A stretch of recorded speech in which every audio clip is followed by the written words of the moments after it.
My name's Gus. You might recognise me from some of the other content on this channel, interviewing neighbours, doing some of the research spotlight, and I got to interview an MP, which is pretty fun. In this video, I'm going to be talking about how I transitioned from being a university student to being a life student, and I'm definitely a student of life still. I graduated in media production last September and have since become a young professional. Back in May of last year, I knew that after I'd finished university, I wanted to live with 4 of my friends here in Lincoln. We decided to rent with a student housing company instead of private, particularly after one instance where the landlord asked for the rent in cash every week, and then sang a musical he wrote to us in his house. Because we are technically living in a student house, it means that we get to have all of our bills and utilities and our taxes, you have to pay taxes. We get all of that included together, so that is a massive help, especially as that is the only way I've really rented so far. So be sure to chase that up and make sure that you're paying the right amount of tax and that all the paperwork is in order. Easing myself into this transition really helped, and for me it was all about how long do I have left to look for a job, how much money do I have to save before I need to definitely pick up other work, maybe not necessarily creative. But in my head, I had a plan to get a job before I graduated. Doing it like this not only meant that I could pay for the first month's rent and deposit, but also focus entirely on looking for jobs and make myself fully available for any interviews or presentations or anything required for a job. I know that other young professionals, particularly in the creative sector, did it in different ways, whether that be with multiple part-time jobs or going freelance, but it's always good to look into other options. But after all this, I started to get into a groove and found myself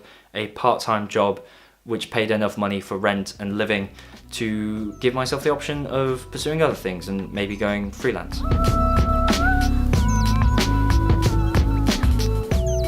Having studied media production, like with so many other creative degrees, you kind of pick up work at random times and you don't really follow a set structure. So having this part-time creative and marketing assistant role meant that I could follow the typical office 9 to 5 and have a set structure, have a plan, have a daily routine that I could follow and stick to. I'm gonna let you in a little secret. I've never been good with routine. I remember having a conversation with one of my close friends who worked in retail all his life, and he would stress over and over and over again about how after work, after you clock out, you can do whatever you want.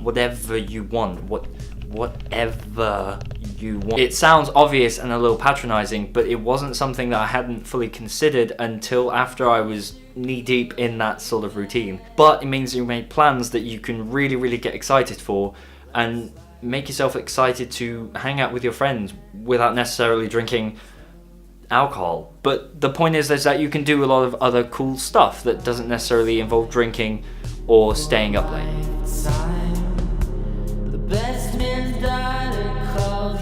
Now that I've spent over half a year after I've graduated trying to adult, you have one main thought that creeps back into your mind, and I can almost guarantee that you will also have this thought that you don't know what you're doing.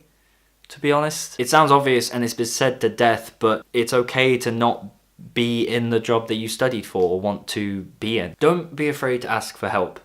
That's probably one of the biggest things, because having family members, friends and co-workers who help you out, who help send job links or look over your CV or what the best recipe is for spaghetti carbonara, it honestly really helps. And what I would suggest is just reaching out and asking anyone you think that can be of help to help. Speaking to people like my mum, when she left her home when she was 16, didn't have any qualifications, didn't have any work experience, and moved to London herself, is really inspiring and really puts things into perspective. Results day through to graduation, I had some vague and tangible plan in my head.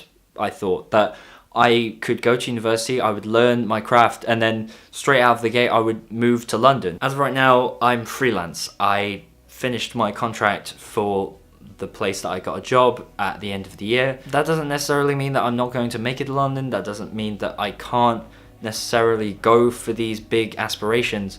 I just know now that it's going to take a bit of time and that I need to pace myself, particularly with this whole adulting thing. And yeah, it's a bit terrifying. if I'm honest. I know that I would be struggling a lot more in the position that I am now if I didn't ask for help from family members and friends, and having co-workers send job links and applications and having them look over things, and it's honestly made a world of difference. Thank you for watching, and hopefully this video has been helpful in some way. I definitely have a lot to learn, and just remember that these things take time, and you will get to where you want to be. You will do the things that you want to do. It just might not happen in the way that you think.